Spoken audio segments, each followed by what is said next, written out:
Madam আপনি কেমন আছেন? আমি ভালো আছি। আপনি কেমন আছেন? জি জি জি, আপনি কি করেন পেশায়?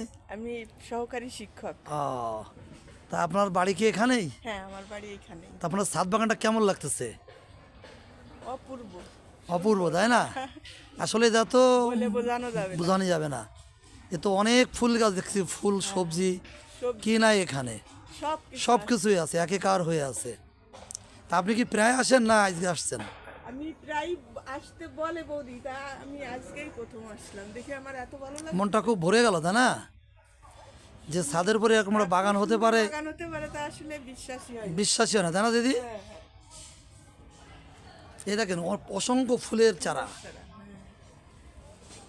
ওই পাশে আবার আছে থানকুনি, তারপরে থানকুনি, অনেক কিছু মানে ঔষধি গাছও আছে। সব গাছই এখানে আছে, তাই না? এই জায়গাটার নাম কি বলেন তো? এই জায়গাটার নাম হচ্ছে লক্ষ্মীপাশা। লক্ষ্মীপ্রসাদ, তাই তো? শঙ্করবাবুর বাড়ি। হ্যাঁ, শঙ্কর। এটা আমরা কিন্তু অনেক সময় টেলিভিশনে দেখেছি, এখানে শাইখরা আসছিল, হ্যাঁ, জানেন হ্যাঁ, আপনি? হ্যাঁ, হ্যাঁ, আমিও দেখেছি। আমি হ্যাঁ। সাক্ষাৎ আসলে একটা প্রসিদ্ধ জায়গা। অনেক বড় বড় শহরেও এরকম ছাদ বাগান পাওয়া যায় না। পাওয়া যায় না। যত সুন্দর এরা করছে, ঠিক আছে। আমাদের দোকানে গেলেই বলে যে কোনটা ছিল?